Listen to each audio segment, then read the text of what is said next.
لوگ تکالیف سے نکلنے کے لیے وظائف پوچھتے ہیں، تعویذ کی طرف جاتے ہیں۔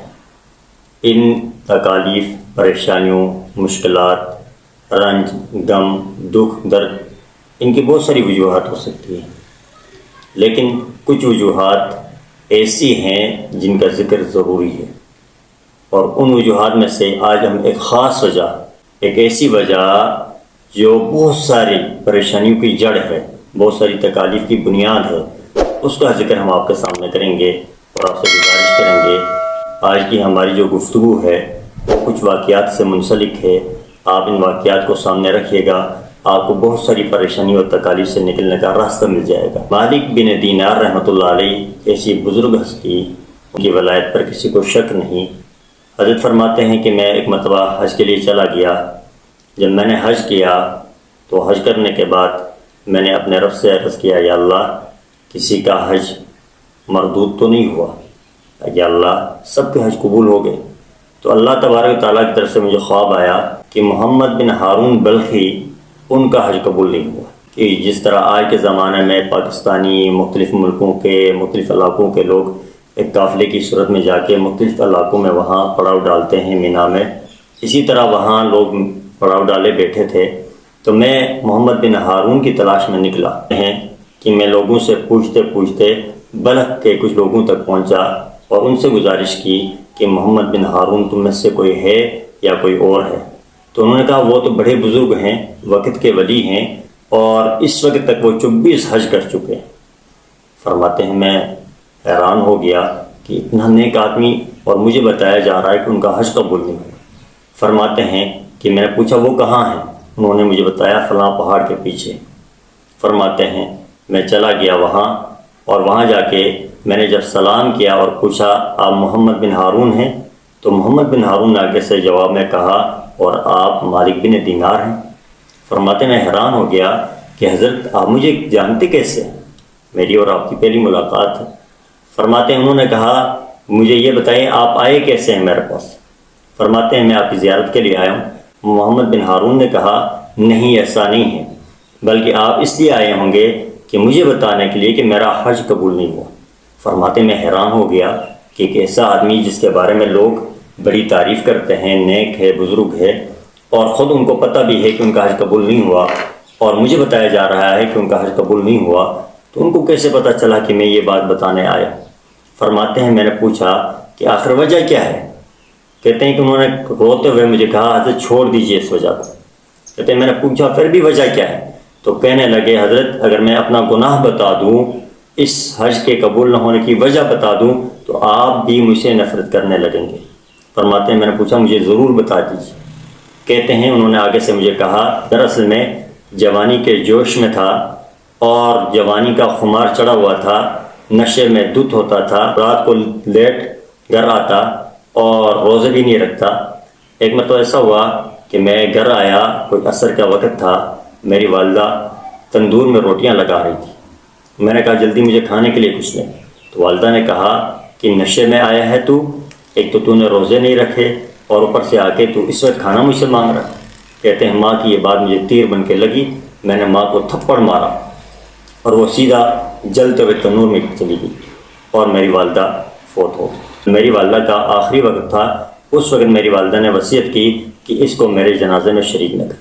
کہتے ہیں میں اسی طرح جا کے سو گیا۔ صبح مجھ سے شراب کا خمار اترا تو میں نے پوچھا والدہ، تو اتنی دیر میں میری گھر والی نے بستر سمیٹا اور اپنے میکے چلی گئی۔ کہنے لگی تو والدہ کا قاتل ہے، میں تیرے ساتھ رہنا نہیں چاہتا۔ کہتے ہیں بس صبح ہونی تھی، میری والدہ کی وفات کی خبر میں نے سنی، اور پھر اپنے اس کام پر مجھے شرمندگی ہوئی۔ میں نے اس ہاتھ کو جس ہاتھ سے والدہ کو مارا تھا کاٹا، اور اس کے بعد اپنا سب کچھ اللہ کے راستے میں قربان کر دیا، اور اس وقت سے لے کر آج تک میں نے 24 حج کیے ہیں، لیکن آج تک میرا کوئی ایک حج بھی قبول نہیں ہوا۔ اس واقعے کو سنانے کا مقصد یہ ہے، اندازہ کیجئے کہ آج ہم بہت سارے مسائل کے شکار ہیں، ہماری دعائیں قبول نہیں ہوتی، ہم وظائف کرتے ہیں، ہمارے وظائف کارآمد نہیں ہوتے، ہم بہت کچھ اللہ سے مانگتے ہیں، ہمیں دیا نہیں جا رہا۔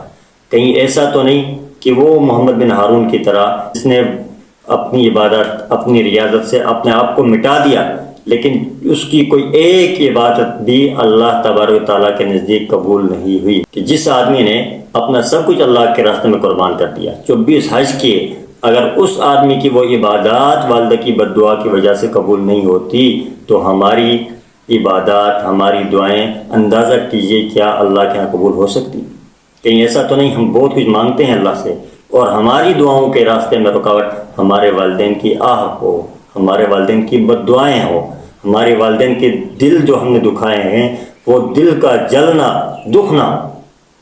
ورنہ والدین کی دعائیں اتنا بڑا وظیفہ ہے، اتنا بڑا وظیفہ ہے کہ امام بخاری رحمۃ اللہ علیہ کے بارے میں آتا ہے کہ ان کی آنکھوں کی بینائی چلی گئی، والدہ رونے لگی، روتے روتے اللہ سے دعائیں کرتی رہی، 3 دن والدہ نے اللہ سے روک کر دعائیں مانگی، اللہ تبارک و تعالیٰ نے حضرت امام بخاری رحمۃ اللہ علیہ کی والدہ کی دعا کی برکت سے اس کی نظر کو واپس لوٹا دی۔ تو اندازہ کیجئے کہ والدین کی دعا کتنی بڑی دولت ہے، والدین کی دعا کتنا بڑا وظیفہ ہے۔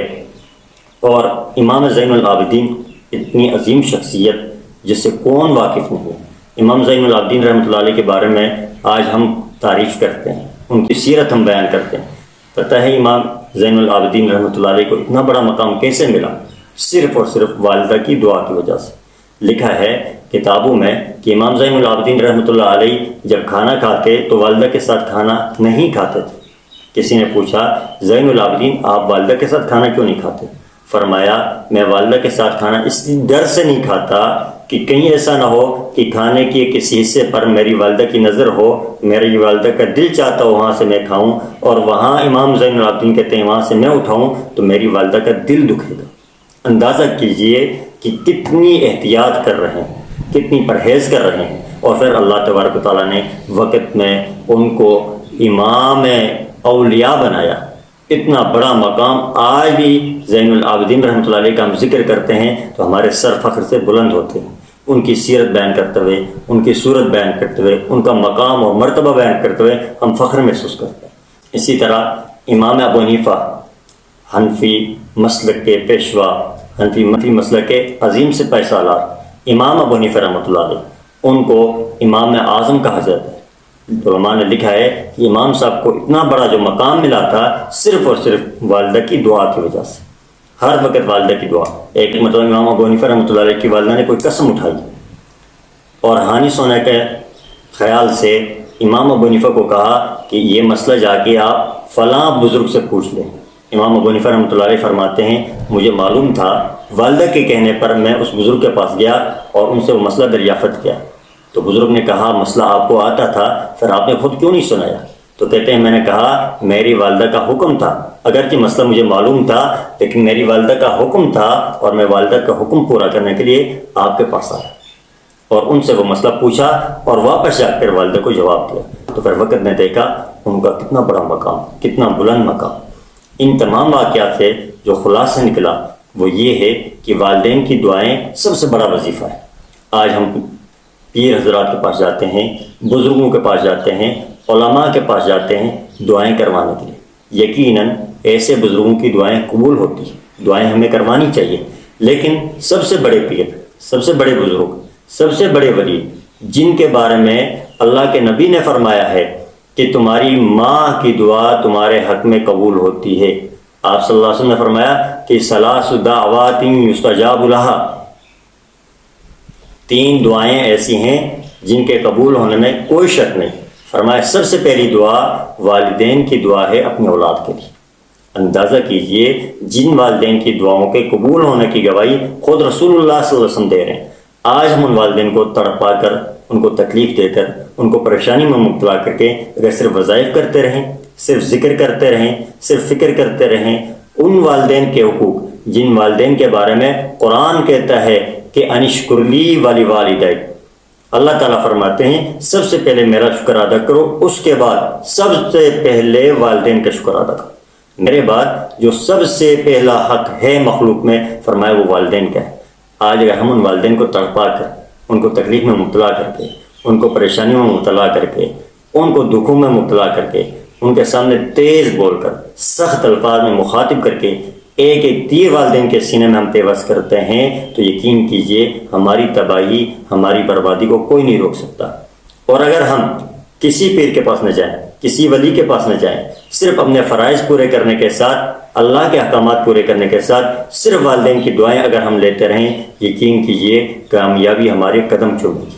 آپ صلی اللہ علیہ وسلم نے جو فرمایا کہ جنت ماں کے قدموں کے نیچے، اگر ماں کی خدمت جنت تک بندے کو پہنچا سکتی ہے تو دنیا تو جنت کے مقابلے میں کچھ بھی نہیں، مچھر کے پر کے برابر بھی نہیں۔ تو جس والدہ کی دعائیں، خدمت انسان کو جنت تک پہنچا سکتی ہیں، اس والدہ کی دعائیں اور خدمت بندے کو اوج ثریا تک پہنچا سکتی۔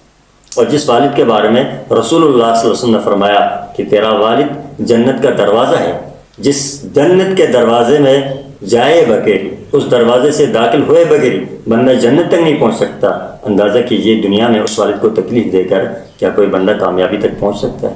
اس لیے ان فرائض کی طرف توجہ دیجئے، غور کیجئے کہ مجھ سمیت ہم میں سے جو اپنے والدین کے نافرمانی میں مبتلا ہیں، ان کو دکھ دینے میں مبتلا ہے، تکلیف دینے میں مبتلا ہیں، اگر آج ہم توبہ کر لیں اور ان والدین کو خوش کرنے کی کوشش کریں، یقین کیجئے رب کی رضا ہمارا مقدر بنے گی۔ اس لیے صرف وظائف کے پیچھے مت پڑیے، عامل کے پیچھے مت پڑیے، تعویذ کے پیچھے مت پڑیے، ان فرائض پر توجہ دیجئے۔ یقین کیجئے جب تک فرائض آپ کے پورے نہیں، جب تک فرائض میرے پورے نہیں، تب تک ہم نوافل کے ذریعے اللہ کو راضی نہیں کر سکتے۔